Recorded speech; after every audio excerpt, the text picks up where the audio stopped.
ಒಂದು ರೀತಿಯ ವಿಚಿತ್ರ ಪರಿಸ್ಥಿತಿ ಪುತ್ತೂರಿನಲ್ಲಿ ನಡೀತಾ ಇದೆ. ಒಂದು ಮಹಿಳೆಯ ಮೇಲೆ ಹಲ್ಲೆ ಆದಂತ ಸಂದರ್ಭದಲ್ಲಿ ನಾನು ಸೈನಿಕನಾಗಿ ಕೆಲಸ ಮಾಡಿದವನು. ಇವತ್ತು ಒಂದು ಪೊಲೀಸ್ ಇಲಾಖೆಯ ಬಗ್ಗೆ ಯಾವುದೇ ರೀತಿಯ ಭಯ ಇಲ್ಲದ ವಾತಾವರಣ ಇವತ್ತು ಪುತ್ತೂರಿನಲ್ಲಿ ನಿರ್ಮಾಣ ಆಗಿದೆ ಅಂದ್ರೆ ಒಂದು ರೀತಿ ಆಶ್ಚರ್ಯ, ಭಯ ಎಲ್ಲವೂ ಆಗ್ತಾ ಇದೆ ಇವತ್ತು ಪುತ್ತೂರಿನಲ್ಲಿ. ಯಾರೋ ಕೆಲವು ಮಾನಸಿಕತೆಯ ವ್ಯಕ್ತಿಗಳು ರಾಜ್ಯದಲ್ಲಿ ನಮ್ಮ ಸರ್ಕಾರ ಇದೆ, ಆ ಕಾರಣಕ್ಕೆ ನಾವು ಏನ್ ಬೇಕಾದ್ರೂ ಮಾಡಿದ್ರೆ ನಡೀತದೆ ಅಂತ ಹೇಳಿದ್ರೆ ಅದು ದಕ್ಷಿಣ ಕನ್ನಡ ಜಿಲ್ಲೆಯಲ್ಲಿ ಪುತ್ತೂರಿನಲ್ಲಿ ನಡೆಯುವುದಿಲ್ಲ. ನಾನು ಈ ಜಿಲ್ಲೆಯ ಸಂಸತ್ ಸದಸ್ಯನಾಗಿ ಅತ್ಯಂತ ಸ್ಪಷ್ಟವಾಗಿ ಹೇಳಲಿಕ್ಕೆ ಬಯಸ್ತಾ ಇದ್ದೇನೆ. ಈ ರೀತಿಯ ಘಟನೆಗಳು ಪೊಲೀಸ್ ವಾಹನದಲ್ಲಿ ಒಂದು ಮಹಿಳೆಯನ್ನು ಕೂತ್ಕೊಂಡಿರುವಂತಹ ಸಂದರ್ಭದಲ್ಲಿ 50-100 ಜನ ಸೇರೋದು, ಅವರನ್ನ ಎಳೆದಾಡೋದು, ಇದರ ಬಗ್ಗೆ ಒಂದು ಮೌನ ವಹಿಸ್ತಾರೆ ಅಂತ ಹೇಳಿದ್ರೆ ರಾಜ್ಯದಲ್ಲಿ ಗೃಹ ಇಲಾಖೆ ಇದೆಯಾ ಸತ್ತಿದೆಯಾ ಅನ್ನುವಂತ ಪ್ರಶ್ನೆ ಬರ್ತಾ ಇದೆ. ನಮ್ಗೆ ಯಾವ ರೀತಿಯ ಪರಿಸ್ಥಿತಿಯನ್ನು ನಿರ್ಮಾಣ ಮಾಡಲಿಕ್ಕೆ ಹೊರಟಿದ್ದಾರೆ?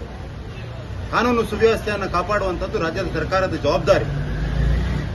ನೀವು ಯಾರೋ ಪುಂಡಪೋಖರಿಗಳನ್ನ, ರೌಡಿಗಳನ್ನ, ಈ ರೀತಿಯ ಮಾನಸಿಕತೆಯ ವ್ಯಕ್ತಿಗಳನ್ನ ನಿಮ್ಮ ಸರ್ಕಾರ ಮೇಲೆ ಇದೆ, ರಾಜ್ಯದಲ್ಲಿ ಕಾಂಗ್ರೆಸ್ ಸರ್ಕಾರ ಇದೆ, ಆ ಕಾರಣಕ್ಕೆ ಏನ್ ಬೇಕಾದ್ರೂ ಮಾಡಿದ್ರೆ ನಡೀತದೆ ಅನ್ನುವಂಥ ಭಾವನೆ ಇದ್ರೆ ಒಂದಂತೂ ಅತ್ಯಂತ ಸ್ಪಷ್ಟದಲ್ಲಿ ಸರ್ಕಾರಗಳು ಬದಲಾಗ್ತದೆ, ಆದ್ರೆ ಕಾನೂನು ಒಂದೇ ಇರ್ತದೆ.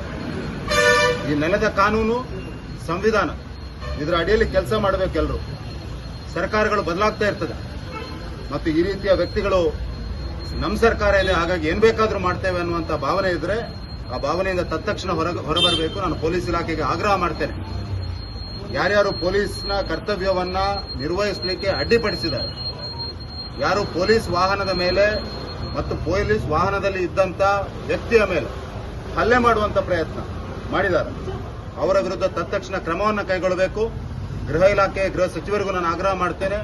ಈ ರೀತಿಯಾದಂತಹ ಪರಿಸ್ಥಿತಿಯನ್ನು ದಕ್ಷಿಣ ಕನ್ನಡ ಜಿಲ್ಲೆಯಲ್ಲಿ ನಿರ್ಮಾಣ ಮಾಡಿದ್ರೆ, ಪುತ್ತೂರಿನಲ್ಲಿ ನಿರ್ಮಾಣ ಮಾಡಿದ್ರೆ, ಪುತ್ತೂರಿನ ಸಂಸ್ಕೃತಿಗೆ, ದಕ್ಷಿಣ ಕನ್ನಡ ಜಿಲ್ಲೆಯ ಸಂಸ್ಕೃತಿಗೆ ಅನುಗುಣವಾಗಿ ಅದರ ಭಿನ್ನವಾಗಿ ನಡೆಯುವಂತ ಪ್ರಯತ್ನ ಯಾರಾದ್ರೂ ಮಾಡಿದ್ರೆ ಭಾರತೀಯ ಜನತಾ ಪಾರ್ಟಿ ಮತ್ತು ನಾವು ಅದನ್ನು ಟಾಲರೇಟ್ ಮಾಡುವುದಿಲ್ಲ ಅನ್ನುವಂಥ ವಿಷಯವನ್ನು ಅತ್ಯಂತ ಸ್ಪಷ್ಟವಾಗಿ